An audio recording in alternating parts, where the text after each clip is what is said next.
Nat, how are we doing? I am doing very well. I am excited to be here and talk to you. Awesome. So, we're going to start at the beginning. I need you to tell me your testimony. We're going to open with that because I don't think I've actually ever heard it. I was there for your baptism, obviously, at Grandma Cross's house. But I left when you were so little that I don't really have a sense for I know who you are, but I don't have a sense of your spiritual walk and your growth and stuff. Yeah, I feel like so I did get baptized at 13 years old. Obviously I grew up in a Christian home, but I honestly think that I was very lukewarm in where I was at that time. I think that I loved God and I knew that I loved God, but it wasn't until my junior year of high school where I truly wanted to get to know who God was and truly start reading his word and figuring that out for myself. And that was because I got into a relationship with a guy junior year who was an atheist when I started dating him. 2 years in, he kind of hit rock bottom and did a full life 360 switch where he wanted to kind of learn why I was handling things the way that I was and started asking questions. And I think that's when I truly wanted to dive in because I wanted to be able to give him answers to his questions and answer them well and in a way that would truly reach him. And through that, and then also just through us diving in together and truly, again, just figuring out who Jesus truly is and what his word says about it is the first change, I would say. During that time in my life, though, I would still say that I was living 1 foot in and 1 foot out with God. I was still stuck in a lot of sin at that time. At that time, he was actually getting free from a lot of that sin. And it was amazing to see, but I actually wasn't fully. And I hid a lot of that from him. And in that, I felt a lot of shame. But 2 years later, he ended up taking a job in Ohio and left for the summer, which, looking back, was so... God was just so in that because at that same time, my best friend Ava started to ask me questions again about just why I handled things the way that I did. And in that, again, I was just diving in because I wanted to be able to give her answers that would, again, reach her and just affect her in a way that would be able to change her and transform her. And we spent that entire summer just diving into his word and, again, truly figuring that out. But throughout that time, I felt like in that relationship that I was in, I wasn't relying on God for my peace in my life, my happiness, and a lot of those things I was looking for in that relationship, and I just wasn't going to find them because only God is the one that can do that. So over that summer, I spent a lot of time just praying and seeking God out in a way that I never really had before, searching for him to truly give me that joy and peace and happiness that I was looking for. And I think over that summer, through the talks with Ava and making intentional time for him, is the first time I truly heard him speak to me. And I kind of just heard him say, until it's me, it can't be anyone else. So I ended up ending things with that guy, and in that was the first time I took a big step of faith because he was an amazing guy and somebody that, I truly did love at the time. And I didn't know at that time that it was 100% the right thing to do, but I knew that I had to trust God. And I knew that the feeling... How old were you? 19. Gotcha. Keep going. Just turning 20.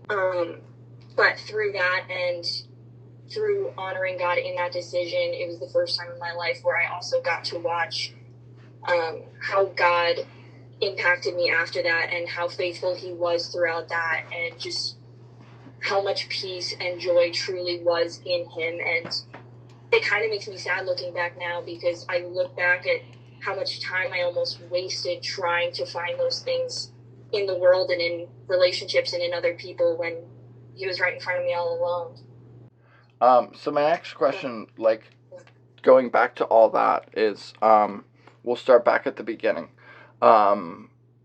I know you said you were lukewarm, but a lot of the times the way the Spirit works is it comes aside of you first, and then it comes upon you, and then it indwells you. You know, like that's how the Spirit convicts you. So even though you were lukewarm, you were still aware of the Spirit. So the mentor that you had when you were little, that when you got baptized, could you speak to like how she impacted your life? When I was little, growing up, I went to a Sunday school, and my Sunday school leader, Allison Senzi, she had impacted my life in a way that I still don't think she truly understands to this day. She was somebody that I really looked up to. She was a constant in my life when I didn't feel like I really had a constant that I could go to all the time that was just full of joy and light and never really judged anything that I said. And she wasn't much older than you, right? No, she was in high school at that time, and I was in middle school. So not much older than me at all, but just, and I think that's what kind of made such an impact too, is I viewed her as such a friend, along with a mentor. But she came alongside me, and she was just somebody that truly cared for me and wanted to walk with me in my faith and wanted to truly just see me do well in life. And over those years, she had just so many talks with me that to her may have seemed so small and insignificant, but I still think about to this day. And I love her so much. No, I think that's super important. I think a lot of times when you have these conversations with people, you might be having them in passing and you might be busy with something else, but what you don't realize is that like people are going to hold on to these and that's going to like impact their lives down the road. Yeah, absolutely. I mean, even just like coming into church each Sunday and seeing how genuinely happy she was to see me there and hear about how my week went throughout that week, and then how she could pray for me throughout that week and whatever I was struggling with at the time was so much more powerful than I think she ever realized. Yeah, no, I agree. That's why I brought her up, because and her dad is one of the best pastors I've ever heard in my life. So having said that, the second thing that you mentioned is when you switch from lukewarm to being real. One of the things that did it was a triangle relationship. One of the things that did it for me too, as well, was again, the same as you, but then when I started to, like, when I first married Rebecca, one of the things that happened was because of the situation with her family that they were in religiously, I dug real deep into it too, and that transformed everything, and it changed. And I was going to school at the time, and I quickly realized that I enjoyed studying the Bible more than I enjoyed studying business management or accounting or any of the stuff I was doing. And so it quickly became clear to me that that's where my heart lied. But it all came from that triangle relationship. So how do you feel that has set you up in the future for like structuring your desire for relationships in the future when you're thinking about who you're going to be married to? Is the triangle between you and your spouse and God that's become more prevalent? It absolutely has. I think, growing up, I mean, even when I started dating the guy that I started dating before, he wasn't a Christian at the time, and I kind of got to see how much that impacted our relationship. When I was constantly in anything, I wanted to bring everything back to God, whether it was even just how can I pray for you today, or if you're struggling through this, take it to God. Even just down to the ways that I saw when he did have that transformation and when he truly did love God, how much the ways that he did love me change.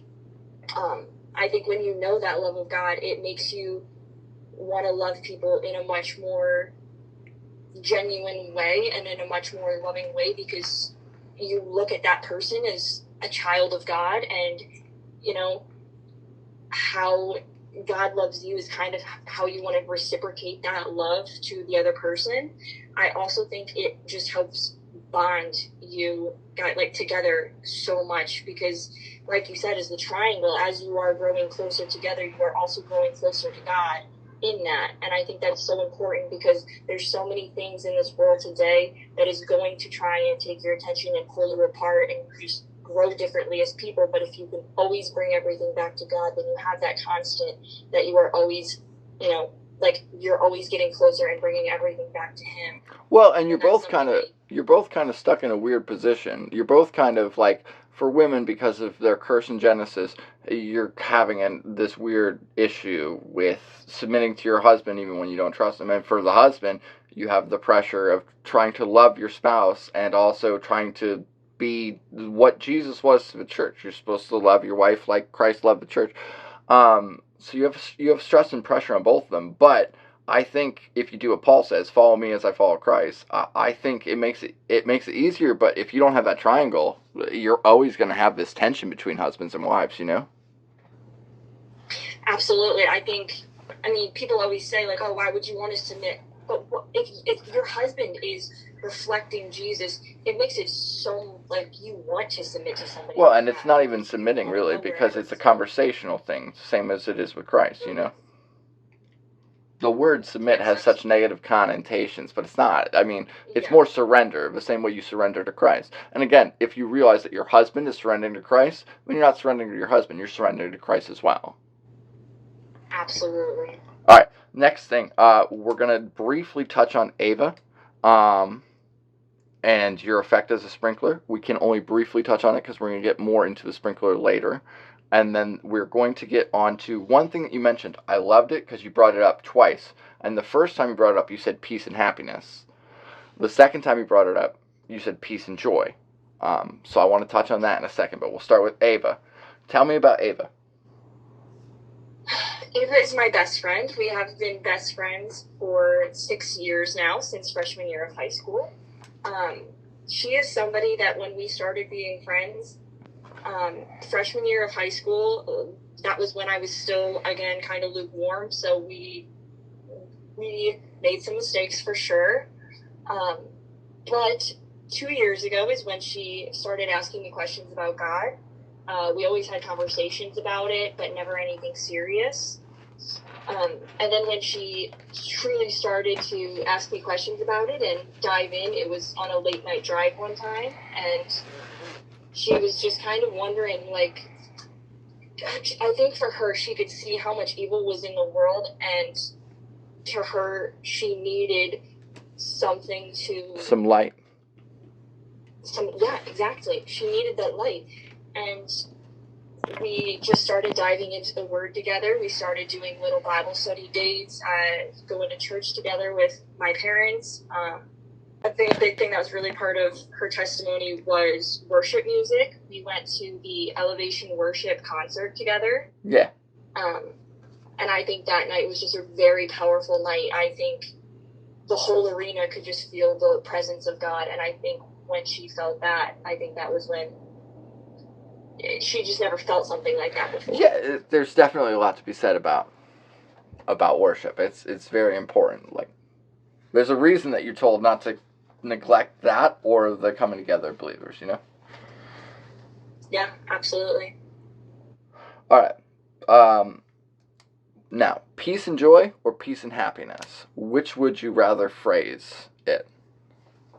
If you had to choose between the two. Joy.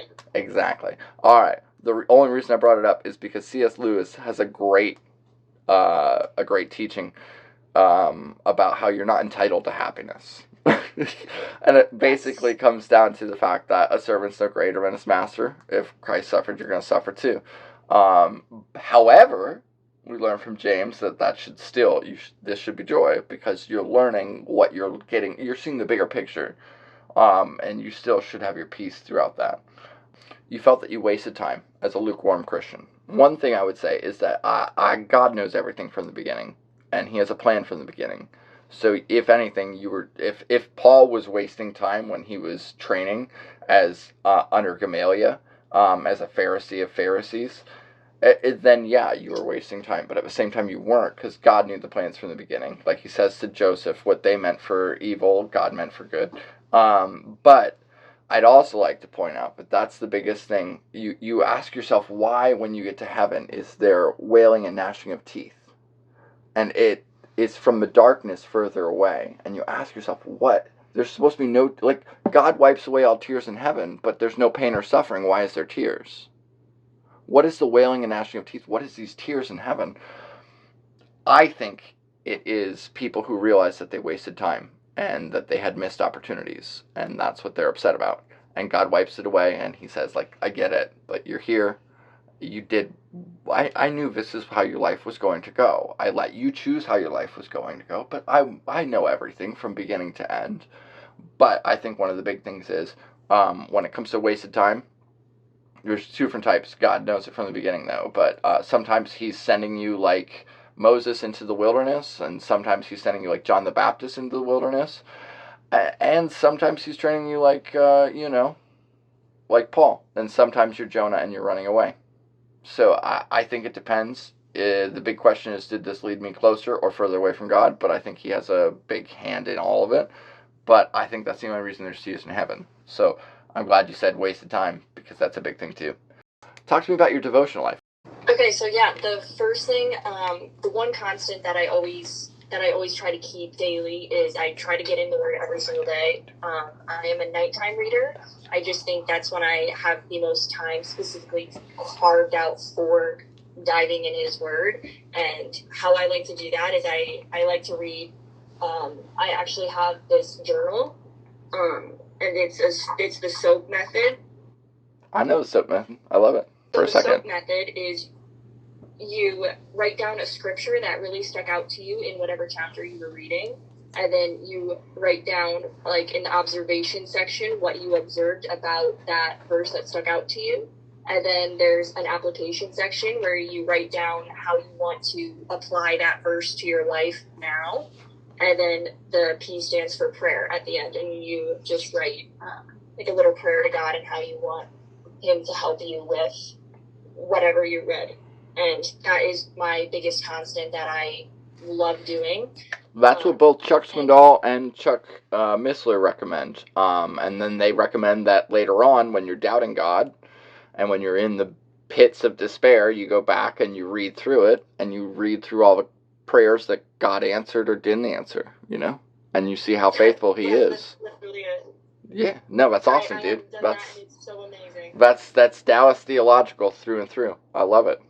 And another big part of my daily life is I am always listening to a podcast or a sermon. I think they really, it's good to get in scripture, and I think it's super important to read His Word, but I think it's also very important to also just hear from other like speakers that may be able to get other full messages across to you. And I like that you can pick out whatever topic you need for that day or whatever you're going through at that time. And then another thing is worship. I mean, my favorite thing to do is sit in the car, and I think that's where I can truly just get in Jesus' presence the most and just worship Him and just be thankful that I'm alive and here and that He loves me. Yeah, no, that's awesome. When did you start doing this? Was this a more recent thing, or have you been doing this since you were like a teen? So I think worship is one thing that has always been like ever since I was little. I have always felt God in worship and music and things like that so much. Same with sermons. My parents and our parents always had on sermons or worship music in the car, and I think they've always just stuck with me. I mean, unless Mom was playing the Beatles. Sometimes Mom would be playing the Beatles. Or Michael Jackson, Or Frankie Valli. Let's be honest. All of the good oldies. But no, and then the sermons and reading the Bible, that was kind of more recent. Reading the Bible, especially like the SOAP method, I just started doing that with Ava last summer when we fully started to dive in. Yeah, that's awesome. Next question I got for you. Sprinkler. Do you like Sprinkler? Yes. You like that, or did you prefer Natty Longlegs, or which one did you prefer? Or Nit Nat for that matter. Pretty much every nickname you have been called. I actually recently just was called a Bible thumper, and I love it. I'm always known as the Jesus girl wherever I go, and to be honest, I take it as such a compliment. I was going to say, you're young, so you probably don't remember DC talking Jesus Freak, but when I was growing up, like, that was DJ's favorite song, man. Yeah, I am proud to be a Jesus freak, and I love that I'm known for that, because whenever people have a question, they're always like, oh, well, just go ask Natalie. And I'm like, yeah, bring your questions. I'll answer them. So I love it. I am honored to be known for that. And I always say this, if somebody came back and it was illegal for us to be Christians, would they have enough evidence to convict me? Oh, not. Yes. That's also stolen from Chuck Missler, but I do love it. I also love to say that one, and the other one I love to say, no, continue, sorry. No, that's it. I love it. Yeah, basically, for me, that's one of the big things, is it, why wouldn't you want to be known as that? Like, when it comes to the 10 Commandments, you have the third commandment is to not take the Lord's name in vain. And I know a lot of people think that has to do with cursing and saying, like, oh, goddamn, or what have you. But, like, for me, I personally think it means something slightly different. And again, another thing stolen from Chuck Missler, but I think it means, to, like, you take the name of a Christian, you're a Christ follower, but are you acting Christ-like? Like, again, yes. Like you said, would they be able to convict you if they put you on trial as a Christian? Would there be any evidence? To me, to claim you're a Christian and not act that way, that's what take the Lord's name in vain means, you know? I think that's probably what the third commandment means, much more than just, like, cursing God's name or something. At the same time, he takes his name very seriously, but he makes that very clear throughout the Old Testament. He says, like, I revere my name above all things. There's, at one point in time, when he yells at Israel, he's like, because Israel has, like, done this to my name, the nation. I mean, even when he's talking to Abraham, Abraham's like, I just want you to know, if you destroy all this stuff, people are going to say that God wasn't powerful enough to do this. And it was like, he takes his name very seriously. He reveres his name above all. But that also means being an ambassador and being a Christian, you should not take that lightly. You should not put that badge on yourself if you have not surrendered. But I think that's what a lot of people struggle with is the surrender part. People like to be Sunday Christians. Not everybody likes to, like Dad loves to say. Living sacrifices, the problem is you're always trying to crawl off the altar. Mm-hmm. And I think that happens a lot. Absolutely. All right. And I also think... Yeah, go ahead. I also just think, that's even when people get the most, church hurt or hurt by Christians that claim that they are following Christ, but then clearly aren't.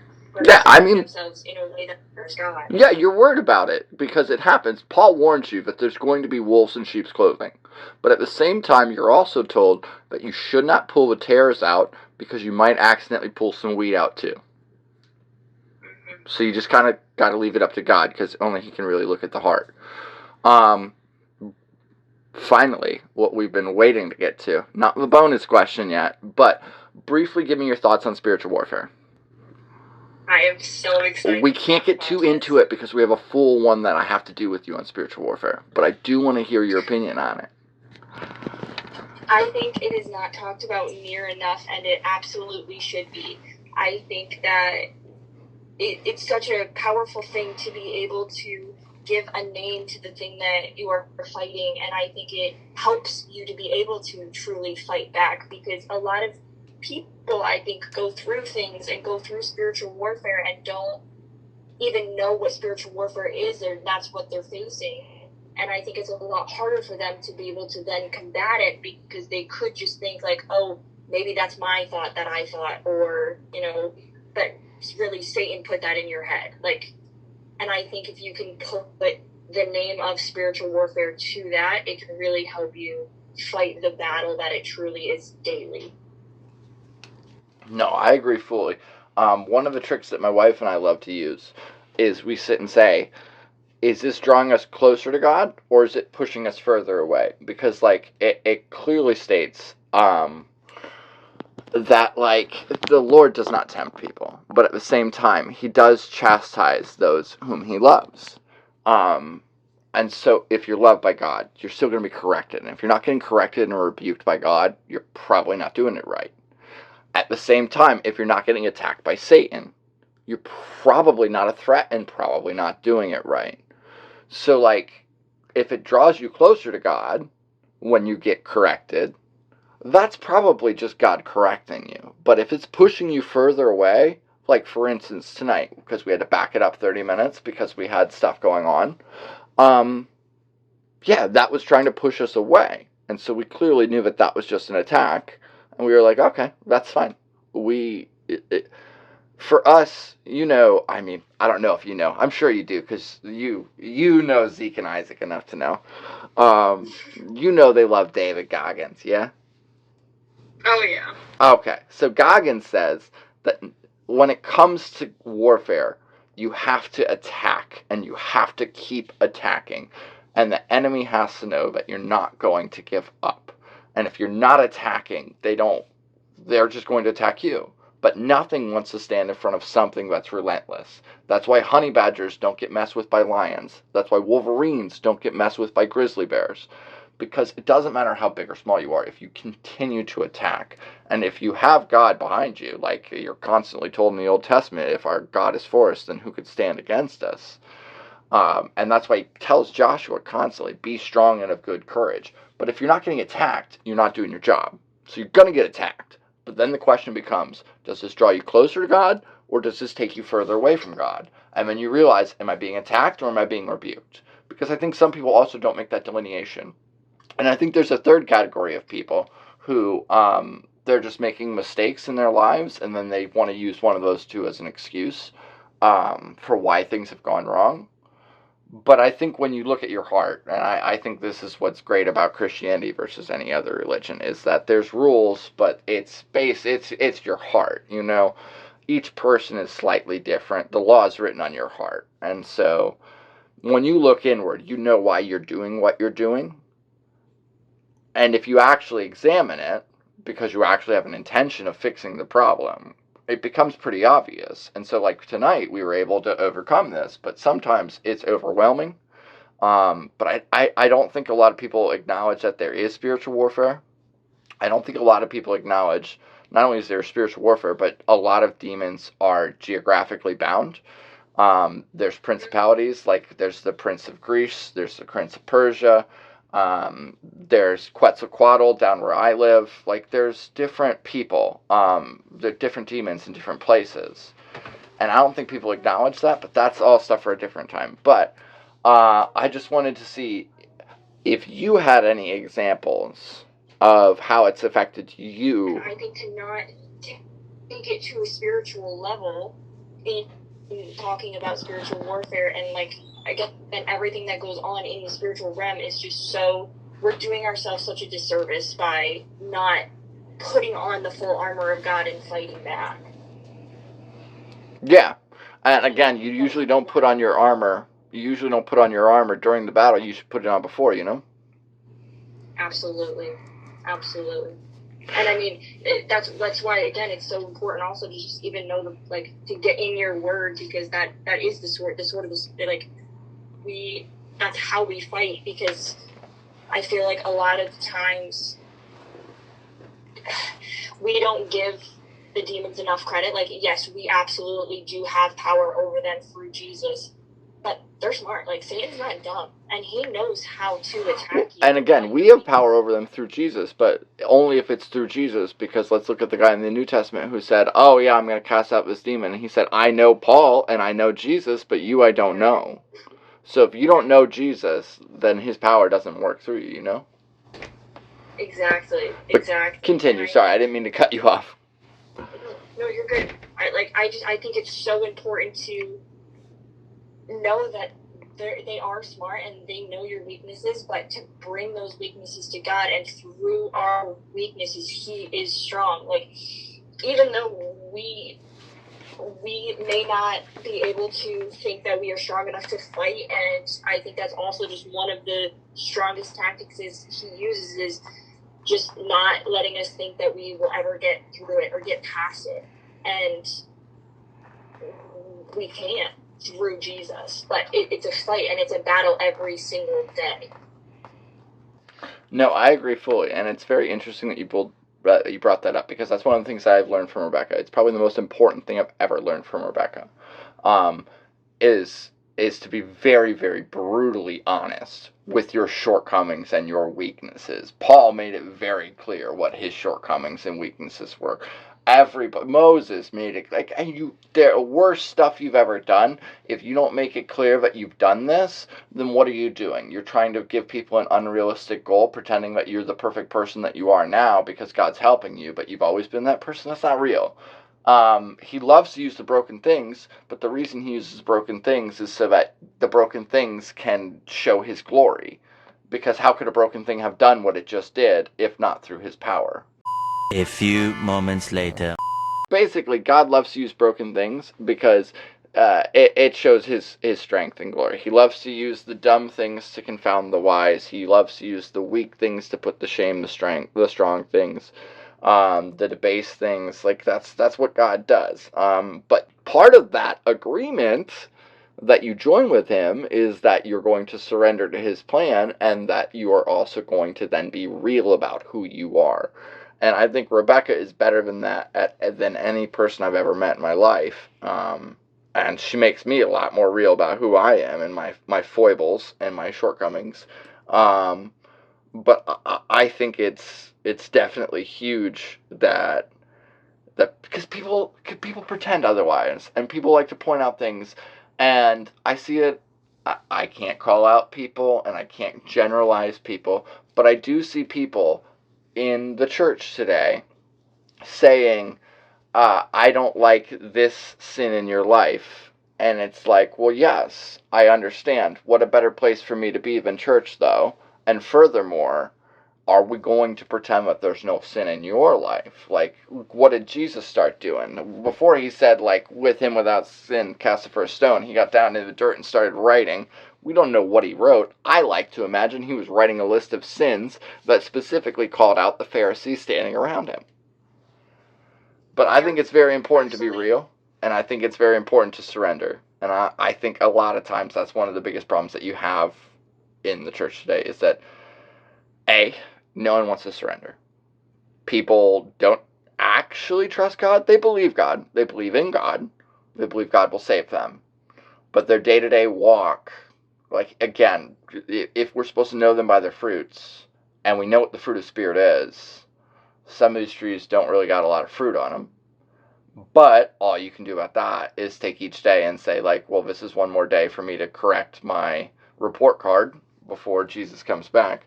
But in the meantime, to write yourself off because of your shortcomings, I think is what a lot of people do too. And I think it's silly. Or even when they start failing, they start writing themselves off. But, like, sins are forgiven past, present, and future. So even when you screw up, it doesn't give you a license to screw up, as Paul says. I don't have liberty to screw up, God forbid. But at the same time, you do have, like, it's already paid for. All you have to do is surrender and live the life you're supposed to live. He's got a better plan for you. It's made very clear in Jeremiah that he has plans for you to prosper. But I don't know. I think it's very interesting, though. Final question we got for you, Nat. Do you want bonus question A or bonus question B? I know. We went over both of them, but I don't know which one you'd rather do. Let's do the one that is more cultural. So for the cultural one, a lot of the need that we see in the area down here that I have seen since moving here is in people in the ages of 12 to probably 30. If you were going to narrow it down further, you'd say 15 to 25. A lot of them are abandoned by their parents. A lot of them are foster kids whose foster parents want them to pay bills or won't let them eat the food in the house. we're told in the Bible that if you tell this person, peace be with you, go and be filled, but you don't give them any food or any money, what have you done for them? But at the same time, I mean, it feels like you're putting a Band-Aid on a gunshot wound, with the root of the problem being something so deep. Because giving them the word is the only real answer. The gospel is the only real answer. Aside from that, have you come across this a lot? Have you experienced this a lot? That this is a thing with this generation? That they all feel abandoned and they're all searching for something or anything, but they all hate the fake stuff. Yes, I absolutely do see that in my generation today. I think the whole world is, everybody's searching for something, and that something is Jesus, but we tend to go about it in all of the wrong ways first.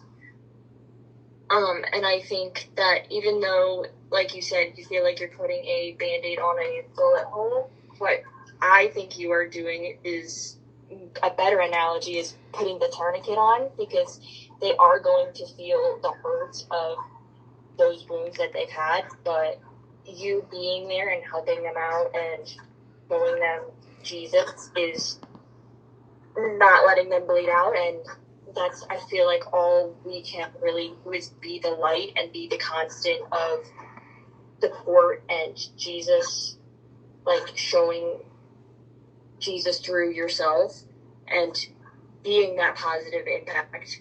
Like, I don't think it's measurable necessarily, because anything that they're doing to be a light is impacting them in such a positive way that we may not understand. I think that our generation we struggle. Like, it's an epidemic of mental health that's going around. I think that we are the most connected generation, but we're also the loneliest. Absolutely. I think that everybody has a different view of God, whether they got that from movies or their parents or the church or whatever. One of my favorite ways to look at God, though, is a loving, healthy father that a lot of these kids may not have. And they have someone, though, that loves them. And I think that's one of my favorite things to think about, is the God who made the entire world and every single thing in it wants to listen to your problems and feels the pain that you feel. Well, not only that, but even if you were the only person who ever lived on Earth, he still would have sent Jesus to die just for you and you alone. Yeah. I think that oftentimes also our generation tends to think that, we screwed up, so God's mad at us now. And it's like, you have to look at him like he is just looking at you and just wants you to come back, and so he can help you and hold you and not condemn you and be mad at you. Like, that's not who he is. Well, and that's who he chooses. He chooses all the broken people. He chose Moses. He chose David. That's the whole parable of the prodigal son. Other than, like, Joseph, pretty much everybody he's ever used in the Bible, he used Saul. Like, they all have negative stuff in their past. That's the whole point, is they have the worst negative stuff. Saul and Moses are both murderers. Well, and an interesting thing, too, that I've kind of come to find is the people that have gone through the worst things in their life and have came from such dark places are the ones that turn the most on fire for God. Well, yeah, because for whom much was forgiven, they love the most, Like, that's how it works. Exactly. So, I have last two questions. How do you teach them to surrender, Ben? Because that seems to be the big problem, is that they don't want to trust God, and they don't want to surrender. That's very hard to do, and to understand that he has plans for you. But, they don't want to do the regular church thing. They don't like the church thing. A lot of them don't even want to go to church. How do you teach them to surrender and do this all the right way? I think surrender is like you said, it's the hardest thing. It's the thing that nobody wants to do, because, a lot of the sin is fun. It wouldn't be such a fleshly desire if it wasn't. But I think the biggest thing, at least for me, that helped me truly change and surrender is to learn why I was surrendering, why I was giving up the things that I was giving up. And instead of looking at it as a rule book that I am just supposed to follow blindly, like when your parents say, oh, well, you have to do that because I told you so. But if you truly get down to the root of why Jesus doesn't want you to do those things, it really helps you. And at least for me, what I have found to be true is that sin just separates you from God, and he doesn't want you to be far from him. It's really hard to truly hear God and to feel his peace as much as you can when you are stuck living in sin. No, I agree. I'm glad you brought that up because that's the last thing that we have to touch on is God speaking to you. I've come across a couple of people who tell me the same thing, that God speaks to them. But everyone's experience is almost always universally different. They have different ways God speaks to them. It's through a scripture, it's through a friend. Some of them audibly hear him. Sometimes it's a dream or a vision. Speak on yours if you don't mind. You don't have to get into details of what he said, but like go through like how has this happened multiple times? How does this happen? Go from there. I definitely have heard Jesus a few times. Sometimes for me, it's a feeling that I have learned to decipher that feeling is in fact God's voice. I feel as though it's almost kind of hard to describe. A lot of the times, it's him speaking to me in a way that's more of just like a you shouldn't be here or doing these things, almost like a conviction type of feeling, but just not peace, I guess is the best word to describe. Like, for example, like that's what he was telling me when I was ending my last relationship. I think it was more of just a feeling for that. But most recently, actually, before coming on this podcast, I was on the phone with Ava talking to her about my testimony because I know that a lot of my family has not heard it. And to be honest, it's kind of a scary thing to come on here and say all of that. But I was listening and just praying to God. I had my music on shuffle, and the song My Story came on the radio, which is all about telling your testimony and the power that can give to God. And I was just like, oh, okay, God, like, I guess you actually do want me to just be honest and say everything on here. That way, hopefully, it can help bring somebody back to God. But I've had that happen a few times where I have just been, like, my music's been on shuffle or something, and he will put on a song that will speak to whatever situation I am in to a T. Yeah. I mean, I find that a lot of people have similar experiences to that. Chuck Swindoll's one that he loves to bring up is the one and only time he spent the night away from his wife because he was doing like a sermon conference. And when he got into the hotel, he was getting into the elevator, and two young ladies who were attractive came and got in the elevator with him. And this is when he's still a young man, fresh out of the military, fresh out of Dallas Seminary. And he asked them, what floor are you guys going to? And they said, whatever floor you're going to. And he said, audibly, he heard in his head, not God, but God brought to him the words of his mother, teaching him scripture verses and memory verses when he was a little kid. And the one specifically that came into his head was, be sure your sin will find you out. Make no mistake, God is not mocked. What you sow, you shall also reap. And he ran out of the elevator and took the stairs instead. So, great story. Gotta love it. But at the same time, to me, I think it becomes obvious then that God speaks to different people in different ways, but he always gives you what you need in a situation, you know? Absolutely. All right, Nat. I think that's pretty much everything we had for today because I want to get into a lot of this stuff deeper, but we're already pretty deep into this conversation. All right, Nat. Love you. I love you. Bye, Nat. Bye.